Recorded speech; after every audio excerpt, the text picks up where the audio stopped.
Ang programang ito ay rated SPG. Striktong patnubay at gabay ng magulang ang kailangan. Maaaring may masiselang tema, lengguwahe, karahasan, sexual, horror o droga na hindi angkop sa mga bata. RJ, may matutuklasan tungkol kay Zoe. Alamin natin. Welcome back sa aking channel. Mga kaganapan sa abot kamay na pangarap. Napaka-intense nga ng mga kaganapan sa abot kamay na pangarap. Umiral na naman nga ang kamilditahan nitong si Moira matapos niyang pati din si Lynette sa presinto dahil nakita ito ni Chang Susan. Binanata ni Chang Susan si Moira. Sinabunutan ni Chang Susan si Moira hanggang sa nakakuha na siya ng buhok dito. Tinago ni Chang Susan ang buhok na nakuha niya kay Moira. Inawat sila ng pulis. Naitulak ni Moira ang isang pulis kaya isinama siya nito sa kulungan. Nagsama-sama silang lahat sa kulungan. Pinagtulungan nila Lynette si Moira. Pilit nila itong pinapaamin na siya talaga si Moira. Todo dinay naman itong si Moira sa kanila. Dumating si Robert sa presinto. Kinausap ni Robert ang mga kapulisan. Pinakita niya ang litrato ni Moira. Maging ang mga pulis ay nahiwagahan sa pagkakamukha ni Moira at ni Morganago. Gumawa ng paraan si Robert para tuluyan ng makalabas ang anak niyang si Annalyn, pati na ang mga kasama nito sa kulungan. Pinag-usapan ni Robert ang mga pulis. Mabuti na nga lang at pumayag ito sa gustong mangyari ni Robert. Pinuntahan na ni Robert sina Annalyn sa loob ng presinto. Tuwang-tuwa naman sila nang makita si Robert. Sa wakas ay makakalaya na daw sila. Hindi naman sila nagkakamali dahil sinasabi ng pulis sa kanila, "Nalaya na kayo." Nagimbal naman si Moira dahil hindi niya akalain na siya ang may iwan doon sa loob ng kulungan. Paglabas nila Lynette, nakasalubong nila si Madam Chantal. Nagulat si Madam Chantal kung bakit nakalaya na si Lynette. Sinabi ng pulis dito, "Pasensya na kayo. Misunderstanding lang po ang nangyari, kaya makakauwi na sila." Dahil hindi makapaniwala si Madam Chantal, patuloy siyang nakikipag-away at nakipagsagutan kay Chang Susan. Hindi naman nagpatalo itong si Chang Susan, kaya naman inawat na siya nila Annalyn dahil sabi ng pulis sa kanya ay ibabalik sila sa kulungan kapag nag-away pa sila ulit. Iniwan na nila si Madam Chantal. Maya-maya, tumawag si Zoe kay Madam Chantal. Tinanong ni Zoe kung alam na ba ni Madam Chantal ang ginawa nitong ni Lynette. Sinabi ni Madam Chantal kay Zoe, "Oo, alam ko na."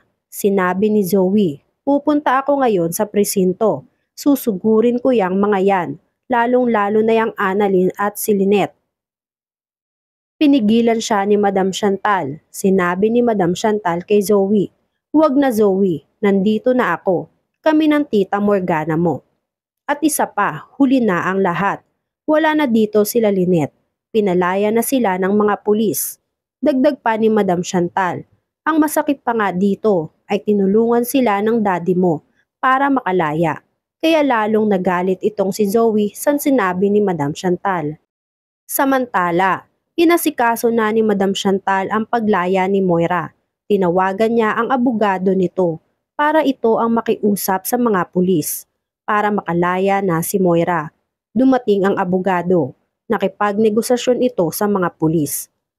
Kalaunan ay pinayagan din si Moira na makalabas ng kulungan. Habang nasa biyahe sila pauwi, hawak ng hawak itong si Moira sa ulo niya.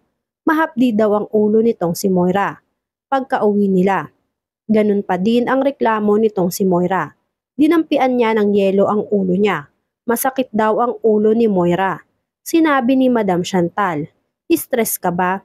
Sumagot si Moira, "Hindi ako stress dahil to sa sabunot ng tiyahin ni Lynette." Dahil sa nangyari, nag-iisip ang dalawang mag-ina kung paano sila makakaganti dito kay Lynette. Nagplano silang dalawa. Kailangan daw nilang makaganti at makagawa ng paraan para hindi na sila maghinala dito kay Moira. Samantala, pag-alis nila Annalyn sa presinto, sinabi ni Chang Susan na may naisip na ulit siyang paraan para malaman kung si Moira ba si Morgana. Nagduda na sila Lynette sa paraan ulit nitong si Chang Susan. Kaya nagtanong sila Lynette kung ano na naman ang naiisip ni Chang Susan. Nilabas ni Chang Susan ang hibla ng buhok ni Moira. Nagtataka sila kung ano ang gagawin nila sa buhok na nilabas ni Chang Susan. Sinabi ni Chang Susan, "Ito ang buhok ni Morgana Go." Question naman siya ni Annalyn, "Sigurado ka ba na buhok yan ni Morgana Go?" Sumagot si Chang Susan, "Siguradong sigurado ako. Di ba nasabunutan ko siya kanina?" Kaya naman nagka-idea si Annalyn. Sinabi niya sa mga ito, pwede po natin magamit iyan. Ipapa-DNA test po natin." Kaya sumagot si Lynette, "Kanino naman natin siya ikukumpara?" Sinabi ni Annalyn kay Zoe po. Kung 50% ng DNA test ni Zoe ay match po kay Ma'am Morgana, di siya po si Ma'am Moira. At mag-ina po silang dalawa.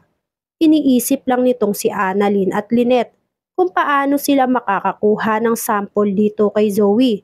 Ngayong matindi nga ang galit sa kanila nitong si Zoe. Sumagot si Robert, "Ako na ang bahala kay Zoe. Sasabihin ko kay Zoe na magkita kaming dalawa.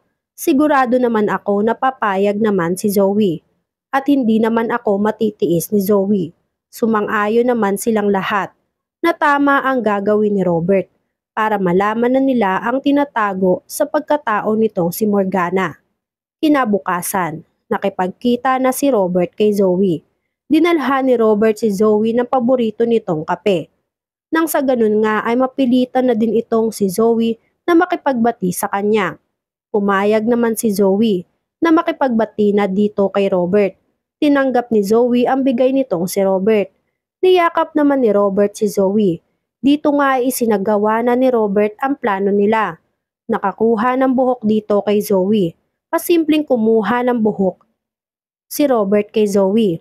Kinuha ni Robert ang pagkakataon na itanong si Zoe kung naniniwala ba ito na si Moira at si Morgana Go ay iisa.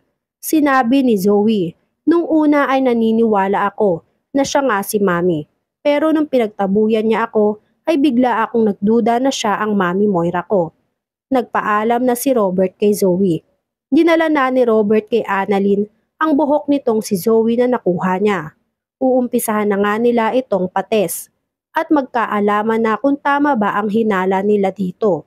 Samantala, pagtapos makikita ni Robert at Zoe, tinawagan ni Zoe si Justin. Nagpatulong si Zoe at nagpasama kay Justin para harapin itong si Morgana. Nakita nila si Morgana. Tinanong ni Morgana si Zoe kung ano ang ginagawa nila sa bahay nito. Sinabi ni Zoe, "Kailangan kong malaman na hindi ikaw ang mami ko. Tumalikod ka." Pinilit ni Zoe na tumalikod si Moira. Pinahawakan ni Zoe si Moira kay Justin. Kaya naman hindi nakapigil itong si Justin o hindi nga nakapalag itong si Moira. Nang mahubadan na nga nitong si Zoe ang likod ni Moira, wala na siyang makita sa katulad na birthmark ng Mami Moira niya.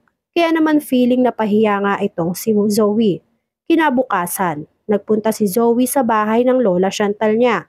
Napansin ni Zoe na may ibang mukha na dumating sa bahay nito. Kaya nagtanong si Zoe kung sino ito. Sumagot sa kanya si Lucy G. "I'm the half-sister of your mother." Nagulat naman si Zoe sa sinabi ni Lucy G na mother niya nga itong si Morgana. Tuluyan na kayang mabubuking ang pagkatao nitong si Moira? Yan nga ang mga kaganapan at mga dapat nating abangan dito sa Abot Kamay na Pangarap. Kung gusto nyo pa ng mga ganitong klaseng video ay mag-subscribe at i-like itong video na to. Maraming salamat po. I catch you!